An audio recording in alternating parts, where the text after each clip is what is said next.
da família, eu quero que você rapidamente pinte na sua mente um quadro da sua família. Pintou o quadro da sua família? Na sua mente? Está presente esse quadro da sua família? Está vívido este quadro? A minha pergunta é, quando você pinta esse quadro, o que você vê? Para um pouquinho e responde para você mesmo. Quando você pinta esse quadro da família, o que você vê? Há nesse quadro algo que você deseja mudar? Há nesse quadro algo que você deseja mudar? Como é o seu relacionamento familiar? Quando eu falo essas coisas para você, é que com certeza todos os relacionamentos sempre há algo para melhorar, para crescer, para amadurecer. Só que a nossa tendência é olhar para o outro. A nossa tendência é achar que quem precisa mudar é o outro. Nós temos muita dificuldade de olhar para nós mesmos. Nós temos muita dificuldade para encarar aquilo que nós precisamos mudar. Eu lembro que chegou um tempo da minha vida, eu era mais novo, que eu achava que se algumas pessoas não existissem, eu não teria problemas. Ou seja, a minha atitude era achar que quem ocasionava o meu problema era o outro, não eu mesmo. Aí isso me faz lembrar de Adão e Eva, quando eles pecaram e que Deus confronta Adão, ele vira para Deus e fala assim, a mulher que tu me deste, me deu e eu comi. Ou seja, se eu tivesse sozinho aqui, isso não teria acontecido. Mas a mulher que o Senhor me deu foi a causadora deste problema, porque ela me deu do fruto e eu comi.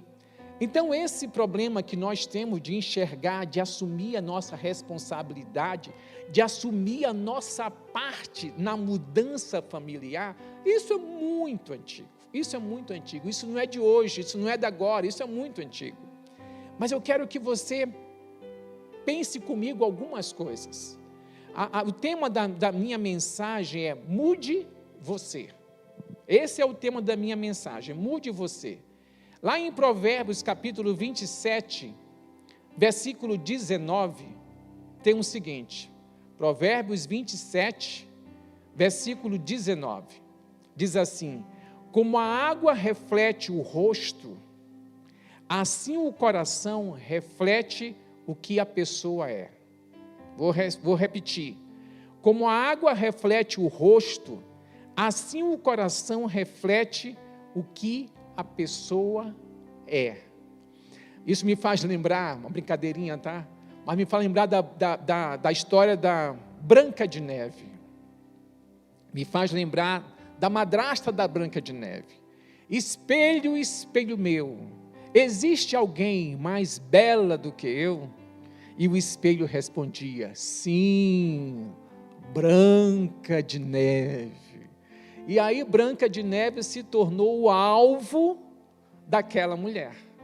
Ou seja, para que possa existir só uma pessoa mais bela que eu preciso exterminar Branca de Neve. Então assim, quero que você pegue essa imagem do espelho, porque quando nós estamos diante do espelho, nós não estamos olhando ninguém, a não ser nós mesmos. Então, a primeira afirmação que eu quero trazer nessa noite, dentro desse tema, mude você, permita que os membros de sua família sejam o seu espelho. Como que é isso? Como é que é permitir que os membros da nossa família seja o nosso espelho? Precisamos lembrar que nós temos muitos pontos cegos. Domingo eu estava saindo de casa com uma jaqueta e de repente Ana Maria falou assim, meu bem, eu falei, o que foi, Ana? Meu bem, você saiu com essa jaqueta com a etiqueta. Sabe quando você compra uma coisa que você comprou e não usou? isso foi o caso, comprei e não usei, e saí com a jaqueta na quarta-feira passada com a etiqueta, né? E a Ana foi e cortou, né? Tirou a etiqueta. Por que eu estou falando isso? Ela conseguiu enxergar algo em mim que eu não estava enxergando. Então, existem momentos que as pessoas da nossa família, os pais, o esposo, a esposa, os amigos, sinalizam para a gente situações que precisam ser mudadas. E aí nós temos muita dificuldade de aceitar essas sinalizações. Só que você precisa entender, se existe algo a ser mudado no ambiente familiar, isso passa por mim e por você. Não passa só pelo outro, mas passa por mim e por você. É interessante que o autor de um livro, ele conta, falando sobre isso, ele conta de dois casais que estavam a história é um pouquinho nojenta, tá? Que estavam num restaurante e de repente um dos rapazes espirrou. No que ele espirrou, saiu algo para o bigode dele. Saiu uma meleca. Só que o casal que estava com ele não sinalizou nada, não falou nada para eles. E aí, conversando, de repente, a mulher dele olha e vê que o marido dela estava com uma sujeira. Ela pegou um lenço e disfarçadamente foi lá e limpou o marido. Só ali que ele foi perceber que ele estava com o rosto sujo. Ela conseguiu ver algo que ele não estava vendo e se permitiu ser limpo por ela. Então, quando nós permitimos que a nossa família seja espelho para nós estamos permitindo que eles contribuam com o nosso crescimento, com a nossa mudança, com o nosso amadurecimento. E eu quero que você possa pensar como você recebe quando alguém aponta algo em você que não está bem. Eu sei que não é fácil a gente encarar isso, dependendo muito também da maneira como a pessoa diz, né? Mas tem horas que nós estamos tão cheios de nós, tão cheios da nossa razão, que a gente não consegue, às vezes, aceitar as colocações que estão sendo feitas. Esse mesmo autor do livro, ele fala que uma vez, ele chegou em algum lugar com a esposa, né, tinha feito uma viagem, e a esposa falou assim, quando eu viajo com fulano de tal, eu fico exausta, porque ela ficava tentando dirigir com ele, apertando o freio, como se estivesse apertando o freio com medo dele bater. E ele achou um certo exagero. Passou um tempo, uma outra pessoa da família fez a mesma observação. Aí ele caiu, não, pera lá, duas pessoas falando a mesma coisa. Então ele se conscientizou que ele precisava melhorar na sua forma de dirigir. Ele até fala, tenho melhorado bastante. Então, como é que você recebe quando alguém aponta algo que você não está bem? Lembre-se, não é possível haver mudanças significativas em nós se não permitirmos que aqueles que estão mais próximos de nós sejam o nosso espelho. Lembra que a Bíblia fala que é justamente no relacionar, nesse afiar um ao outro, que nós somos aperfeiçoados. Eu olho para mim, hoje, depois, vou fazer 25 anos de casado no final do ano com a Ana, e eu vejo assim, quanto da Ana tem em mim, né? Por causa dessa vivência nossa. E eu vejo também quanto de mim tem na Ana. Porque a tendência natural é nós introjetarmos nas nossas vidas qualidades e defeitos do outro. Tá? É nós termos comportamentos, é nós termos atitudes, é nós termos falas, é nós termos gestos. Então eu quero que você pense nisso.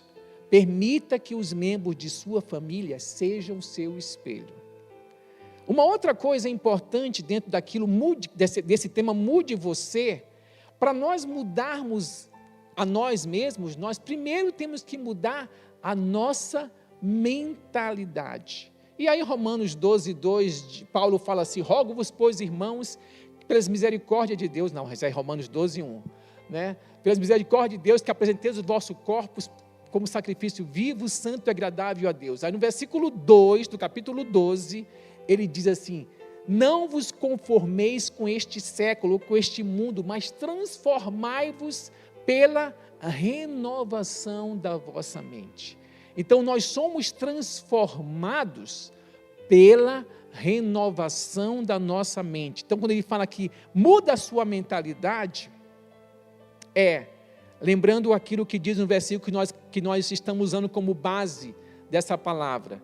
Como a água reflete o rosto, assim o coração reflete o que a pessoa é. Então nós somos o que nós pensamos. Você é aquilo que você pensa. Quando eu mudo a minha mentalidade, quando eu mudo a minha mentalidade, eu mudo a forma, a maneira como eu penso de mim mesmo. E aí, quando eu penso em mudar mentalidade, eu também penso em mudar atitude. A mentalidade vai mudar também a atitude. A atitude vai mudar comportamento. Comportamento vai mudar caráter. E caráter vai mudar destino. Quero que você fique com essas verdades na mente e no coração. Então, quando nós pensamos nisso, vamos ver algumas atitudes que precisam ser mudadas. A atitude positiva diante do que é negativo. Pessoas positivas, gente, enxergam melhor. Tem horas que a gente olha uma situação, eu lembro daquela hiena, é a Oli, era Oli o nome da hiena, até sonou do comercial de um banco chamado Unibanco, que falava, isso não vai dar certo. Então tem pessoas que elas não conseguem ver possibilidade diante de uma situação adversa. Ela só consegue ver o lado negativo. Agora, uma pessoa que tem uma atitude positiva, ela enxerga melhor. Ela olha para um vaso na mão de um oleiro e ela enxerga um vaso pronto. Aí, sabe aquela mulher é muito disso, né? Mulher olha para alguma coisa, isso aqui eu posso fazer isso, eu posso fazer aquilo outro. Ela já transforma todo o ambiente, ela transforma uma comida, né? Ela faz um arranjo daqui, faz um arranjo dali, de repente aquilo que parecia que não ia ficar bom, ficou excelente. Então, a atitude positiva diante do que é negativo, né? Pessoas positivas enxergam melhor. Uma outra atitude importante, né, que precisa ser mudada, atitudes de vencedor diante dos desafios. O vencedor é aquela pessoa que acredita no potencial dele, não desiste com facilidade. O vencedor não se deixa dominar pelo desânimo. Lembra disso. O vencedor não se deixa desanimar, não se deixa levar, não se deixa dominar pelo desânimo. O vencedor está sempre pronto para novos desafios. Essas são atitudes que nós precisamos trabalhar, que nós precisamos mudar. Uma outra coisa, dentro desse tema, mude você, que eu queria chamar a sua atenção, é justamente que a atitude de fé diante da desesperança. A atitude de fé diante da desesperança. Nesses dias, nós estamos sendo muito cobrados a ter atitude de fé, diante de todo o caos que está instalado à nossa volta. Por exemplo, quando você vê hoje os Estados Unidos já em alguns lugares não usando máscara, você fala assim, gente, parecia ser algo tão distante, né, dentro da realidade atual do mundo, mas você tem os Estados Unidos, você tem a Austrália, você tem a Inglaterra, né? Hoje eu vi uma repórter tirando a máscara, porque eles já podem viver, trabalhar, andar sem máscaras. Então, nós estamos nessa expectativa, né? Quando é que isso vai nos atingir, quando é que isso vai acontecer conosco, tá? Então, assim, precisamos manter a fé, A fé fez com que Davi, que era um jovem, se tornar maior do que o gigante Golias. Eu fico impressionado quando eu penso nisso, é que Davi parece que não viu o tamanho de Golias. Davi não estava focado no tamanho de Golias. Davi estava focado no tamanho do Deus dele. Então tem horas que nós ficamos muito focados no tamanho do nosso gigante. Tanto que ele, quando ele vai para diante de Golias, ele fala assim, você vem contra mim com espadas e lanças, eu vou até você em nome do meu Deus. Então Davi tinha muita convicção de quem estava com ele, e de quem estava com ele era maior do que Golias. Ontem na reunião de oração eu lembrei de Eliseu e o servo dele, quando o servo sai da casa deles e de repente se vê que existe todo um exército em volta deles, e ele fala assim, ai meu Senhor, e Eliseu vira para ele e fala assim, mais são os que estão conosco do que os que estão contra nós. E Eliseu orou, pedindo para que Deus abrisse os olhos do servo dele, e aí o servo dele conseguiu ver o que ele não estava vendo. Então, nós precisamos ter olhos espirituais, para ver corretamente as circunstâncias que nós estamos vivendo. Então, uma atitude de fé diante da desesperança, como a atitude de Davi, né? Como Sadraque, Mesaque e Abidnego, a fé fez com que 3 súditos do rei da Babilônia, que no caso eram eles, se tornarem indestrutíveis ao ser lançado na fornalha. Sabe, eles falaram assim mesmo, olha, uma coisa é certa, se o nosso Deus livrar, livrou, mas nós não nos prostraremos diante da sua estátua, rei. E quando eles foram lançados, e é interessante que quem lançou eles na fornalha, já foi consumido pelo calor da fornalha, e de repente o rei se espanta ao ver que eles passeavam na fornalha, e não apenas eles, existia o 4º homem na fornalha, essa coisa é uma coisa bem pentecostal, né? Existe o 4º homem na fornalha, e quando eles saem, não tinha nem cheiro de fumaça neles, nada tinha sido queimado, nada, roupa, nada tinha sido queimado. Aquilo fez com que aquele rei reconhecesse o Deus deles como Deus. Falando ainda sobre atitude de fé diante da desesperança, a fé fez uma mulher estéril ser mãe de vários filhos por causa de uma intervenção sobrenatural. Quando alguém de sua família tem a sua vida sustentada pela fé no Senhor, o lar passa a ser um lugar de intervenções divinas extraordinárias. Sua casa deve ser sempre um lugar de esperança, amém? Fala comigo assim, a minha casa é um lugar de esperança. A sua casa, a minha casa, deve ser sempre um lugar de esperança. Pense nisso. E para que a sua casa seja um lugar de esperança, você precisa crescer em fé. Nós precisamos crescer em fé. Nós precisamos confessar o que a palavra de Deus diz. O que a palavra de Deus diz. É interessante que, dias atrás, um rapaz de 41 anos morreu. Ela pertencia à Sara do Recreio.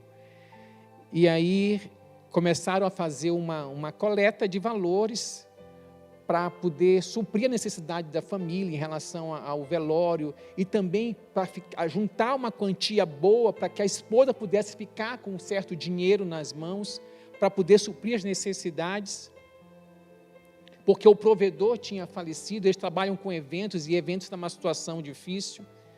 E eu lembro que a Ana falou assim: meu bem, vamos fazer uma oferta? Eu falei: vamos. Ela falou assim: tendo pouco ou tendo muito, mas vamos dar do que nós temos. E é interessante, nós ofertamos um valor. No dia seguinte, uma pessoa mandou para nós uma oferta em cima daquele valor que nós tínhamos dado, sem saber de nada, sem saber de nada. Por que eu estou falando para você isso? Porque tem horas que a gente deixa de ajudar alguém por achar que aquilo que nós temos é muito pouco. E aquele muito pouco que eu tinha, que nós tínhamos, eu e a Ana, ajudou a suprir essa necessidade. E Deus também nos recompensou. A atitude de fé diante da desesperança. Existe algo que eu quero ainda pensar com você sobre mude você. Atitudes de conciliação diante das intrigas. Existem pessoas da família que, quando tem uma confusão, em vez de procurar apaziguar, aumenta mais a confusão. Vivi isso muitas vezes em família, muitas vezes. A confusão, às vezes, entre os meus irmãos, e que alguém, em vez de colocar água, na fervura, colocava mais fogo para a coisa pudesse aumentar. Então, quero que você pense: você é alguém pacificador? Tem momentos que eu sei de situações familiares que acontecem no meio das famílias, que não é bom conversar naquele momento, porque você está quente. E você sabe que se você for falar, você vai aloprar. Então, sabe aquela história de contar de 1 até 10? De andar pelo quarteirão, respirar fundo e falar na hora apropriada? E você pode até falar para a pessoa: agora eu não quero conversar, a gente conversa depois, porque se eu for falar agora, eu vou falar de maneira inadequada. Tá? Mas eu quero que você possa se colocar nessa situação. Lembra que eu comecei falando para você tirar uma fotografia da sua família. E você olhar bem o que precisava ser mudado. Só que eu estou chamando você e a mim não para olhar para o outro. Eu estou chamando você e a mim para olhar para nós. A pessoa fundamental nessa mudança não é o outro, sou eu. Então, atitudes de conciliação diante das intrigas. Você é um pacificador? Paulo escreve lá em Romanos 12, que ele diz assim, que nós devemos procurar a paz, aquilo que depender de vós, assim que diz o versículo, aquilo que depender de vós, tende paz com todos os homens. Então, o que depende de mim, para ter paz, o que eu posso fazer para ter paz? Eu estava hoje conversando com uma pessoa, e ela falou de uma situação que aconteceu quando ela era criança, estudava numa escola. Houve uma confusão entre ela e o filho de alguém, e a mãe dessa pessoa segurou ela firme. Ela não bateu na menina, segurou firme para poder conter aquela confusão. Só que ela chegou em casa e falou para a mãe que a senhora tinha batido nela. Lógico que isso arrumou maior confusão, né? Maior confusão. Depois de muitos anos, é que ela foi consertar essa situação. Depois de muitos anos, é que ela foi pedir perdão para essa senhora. A senhora nem lembrava mais da situação. Mas ela falou assim, olha, eu causei uma confusão entre a senhora e minha mãe, quando eu falei que a senhora tinha me batido e a senhora nunca me bateu, me perdoe. Então assim, se você tem oportunidade de consertar situações que foram mal conversadas, que foram faladas de maneira inapropriada, procura consertar, procura conversar, procura reconhecer a sua parte, procura trazer conciliação na situação. Porque o que Deus espera de mim e de você é que nós sejamos, ou que nós tenhamos atitudes de conciliação diante das intrigas. O que acontece quando você muda? Escuta aí, crentes. O que acontece quando você muda? O ambiente ao seu redor também muda. É interessante, né? A gente parece que quando a gente muda, parece que tudo mudou ao nosso redor. Não foi tudo que mudou ao nosso redor. Você mudou. E porque você mudou, tudo tem uma cor diferente. Uma outra coisa que acontece quando você muda, cresce a qualidade do seu relacionamento. É algo que você precisa observar. Cresce a qualidade do seu relacionamento. E por último, sua vida influencia outros a mudarem também. E é interessante que podemos dizer que isso vem a reboque. Porque eu tenho uma atitude diferente, porque eu mudei a minha forma de ver, porque a minha forma de andar, a minha forma de falar, automaticamente, pessoas também são transformadas, são mudadas, porque a minha vida, a nossa vida, influenciou outros com a mudança que nós sofremos. Então, querido, quero que você pense nesse momento, sabe, o que você precisa mudar para trazer crescimento à sua vida e crescimento à sua vida familiar, os seus relacionamentos familiares, crescimento, amadurecimento, o que você precisa mudar? Quero que você pense, mas eu quero, antes de terminar este momento, quero